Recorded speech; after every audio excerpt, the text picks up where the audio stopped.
Well, I've been wanting to make a video about the whole Confederate flag issue that's been going on over these past couple of weeks. Unfortunately, my computer's been on the fritz, so I haven't been able to post any videos as of late. For this video, I've decided to hang a very unique flag, which I bought online. The artist who made this flag made only 4 flags, so I am the proud owner of one of these 4 flags. And this one in particular is a replica of the one seen in the epic Civil War movie Gods and Generals. It's a great movie. I highly recommend you guys see it. And this flag was flown by Brigadier General Thomas R.R. Cobb's 24th Georgia Volunteers, which was an Irish regiment. Thus you see the harp and shamrocks over there. Now, whenever the Civil War and the Irish are mentioned, one is immediately told about the famous Irish Brigade, the Fighting 69th out of New York City, which fought for the Union side. I've actually featured them in one of my St. Patrick's Day videos if you want to check them out.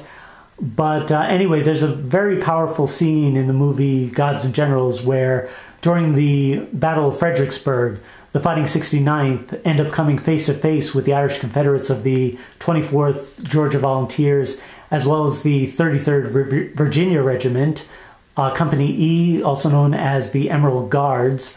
And their flag was a green flag with a shamrock, and behind the shamrock was a rising sun.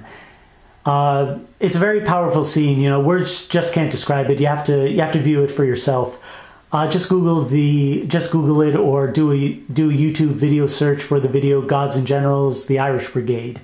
And yes, people, there were Irish people who fought on both sides in the Civil War. Another Irish regiment worth mentioning, but not featured in the movie, was the 10th Tennessee Regiment, commanded by General Patrick R. Cleburne. They were known as the Sons of Erin, and their flag was a green flag with an Irish harp and shamrocks as well. Anyway, as of today, as of Friday, the Confederate battle flag, which has been flying on the State House grounds in Columbia, South Carolina since 2000, was removed from the grounds.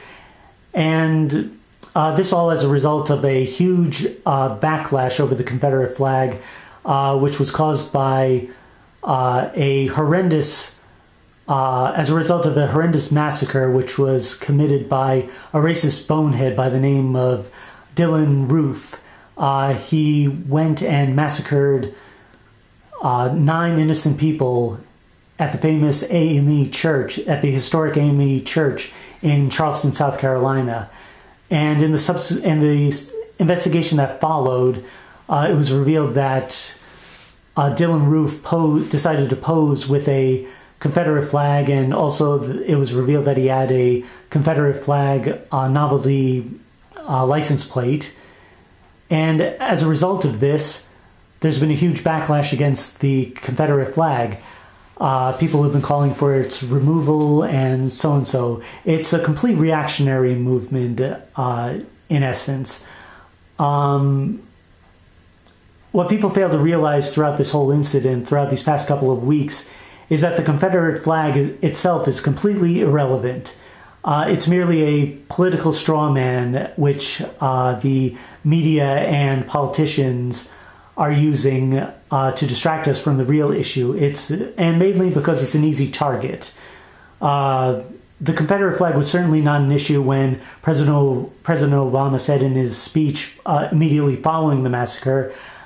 He said that it had to do with the ready availability of guns, and during the speech he called for even stricter gun control measures, which just means more restrictive laws on the books and red tape for law-abiding citizens and gun owners to cut through. And in fact it was just recently revealed through human error in the background check that Dylan Roof was able to obtain the firearm that he used in the commission of this horrible massacre. So as you can see, it doesn't matter how many laws are on the books. This SOB was determined to commit this horrendous crime, and no amount of laws on the books would have stopped him from doing so. If he wasn't able to obtain it legally, he would have found another way to obtain the weapon used in this crime, legally or illegally. And also, the flag itself had absolutely nothing to do with the massacre itself. The point, this SOB, Dylan Roof, would have committed this horrendous crime whether he flew a Confederate flag, whether he flew a communist Soviet Union flag, whether he flew a Nazi flag, whether he flew a rainbow flag, or even the American flag itself. However, despite this, the media and politicians all around have decided to placate the PC mob and basically throw the Confederate flag under the bus. And politicians, especially with an election year coming up, their main concern is how they look in the media, the speeches they give. Their main concern is getting reelected, and that is especially true now with an election year coming up. No politician wants to be seen defending the Confederate flag, so it's more politically expedient of them to bash the Confederate flag and call for its removal rather than stand on principle and address the real issue that is on hand right now. Even now, state legislators and political pressure groups are calling for more Confederate monuments to be removed from the public space. Statues of General Lee and other Confederate monuments are being defaced with graffiti. Amazon, eBay, Walmart, they've already decided to ban the sale of Confederate flags from their stores. And even TV Land has jumped on the political bandwagon. See what I did there? And they've pulled reruns from its channel, that of the Dukes of Hazzard. For anyone who grew up watching the Dukes of Hazzard, knows that it is an iconic, family-friendly show. It's a family-friendly series which dealt with, nothing controversial at all. It was a good old-fashioned series about a group of good old boys who were fighting a corrupt county commissioner and a corrupt police sheriff. And basically, as it says in the introduction, in the theme song, making their way the only way they know how.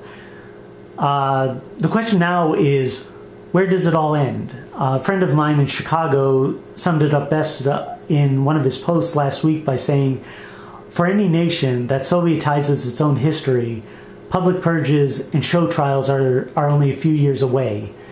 And that unfortunately seems to be the direction that we're going in right now. Where does it end? How many Confederate flags need to be removed? How many monuments have to be torn down? All to placate a PC sick culture. Are we going to do what the Soviet Union did? Are we going to rip out pages from the history books and forget history ever existed? Are we going to, even worse, relegate the Civil War to a mere footnote in the history books? There's an old saying that those who refuse to remember history are condemned to repeat it. How it repeats itself, who knows?